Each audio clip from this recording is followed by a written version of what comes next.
Hi, everyone, and welcome to another great day that's going to bring us joy. So today in the Hope Project, we get to talk about day 2 of joy because day 1 was Easter and we got to host a really great video about it that I hope you check out about the Hope Project and joy for yesterday, Easter. I hope it was a great day for you. So today we're going to talk about that same word. Joy is such an awesome, awesome word that I think it's important we talk about it in a way that we can put it into our life by the things we choose to do and the way that we interact with each other. So talking about joy, joy is something that is so much stronger than the word happy. Can you have joy inside of you for who you are, which is super, super special, and the amazing things you do as a parent, as a child, as a working adult, as a pursuing youth, as a senior citizen, as whatever you are? Can you find joy in that? The joy comes from within who you are and really valuing the gifts that you have to give to other people. And you have that 100%. I think you could look over your journal from the last few weeks and few days. I guess I'm so excited about weeks of all the cool gifts that you have.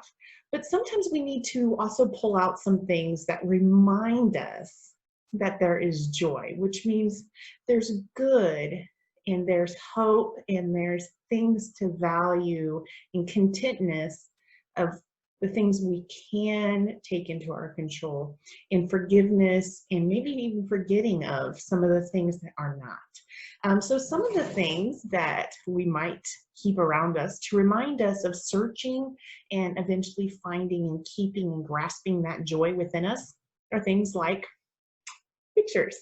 So in my office, I have lots of pictures, some young, some old, of people that are young and old. No, I'm not the old one in the pit. Okay, maybe getting there, but it doesn't matter because I enjoy the joy that comes from life. Sometimes we need soft things, things that cushion our hearts, things that are soft to our hearts. So if it's something that's not soft to your heart, maybe you should throw it out. Not that one though, because I'm going to get that because, well, he's pretty soft, so he's coming back in.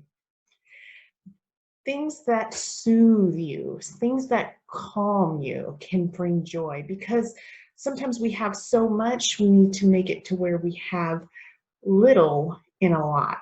And that can also bring joy. Sometimes we have so much that we get so overwhelmed with things that we don't need, and worries that we don't need. We need to kind of put our worries in a box, set it to the side because the reality's there, but sit here in some joy and allow ourselves that time.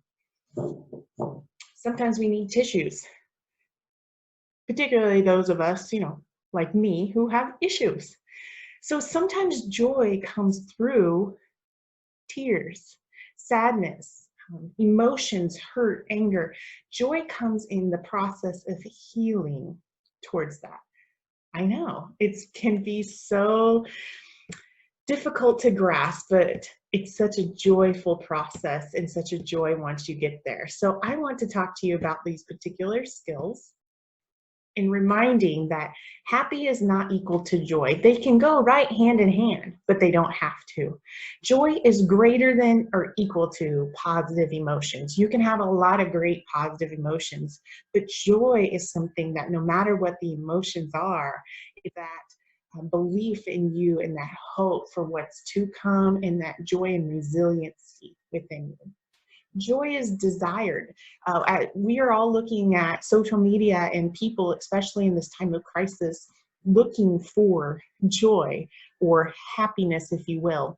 But what we really desire is that internal joy.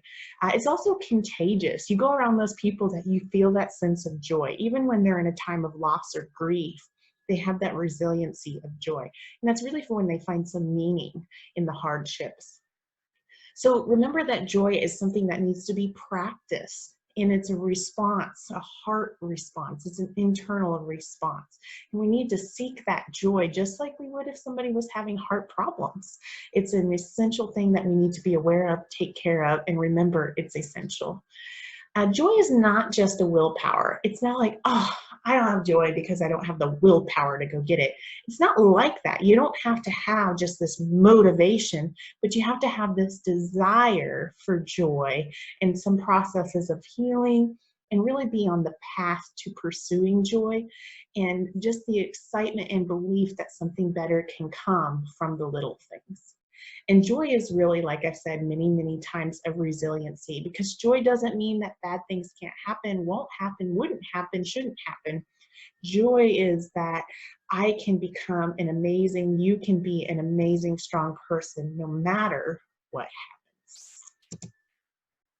So if you feel better now, because you should, because you are amazing no matter what happened, and there's joy in that, I want you to reflect on your experiences that you've had in your life that were joy versus happiness, and really think about what is long-term versus what was in the moment. And then I want you to journal what joy means to you and where you think it could come from in your life. What really brought that joy and that resiliency within you? And then your takeaway, I want you to identify one thing you do, or maybe it's something you wiped out and you don't do, that brings you joy today. What is that thing? And then I want you to make sure it is on your calendar that you can implement that one thing in your life this week. And if you can't just do it this week, great. Do it this weekend, next week, or next week and the next week and the next week, or maybe eventually your whole life. Because you are going to live an amazing life of which you definitely deserve lots of joy. And it is my joy to share this skill with you. I hope that you enjoy every moment of it. Have a joyful day, a joyful week, and I will be looking forward to seeing you tomorrow. Share your letters and notes of joy below. Talk to you soon.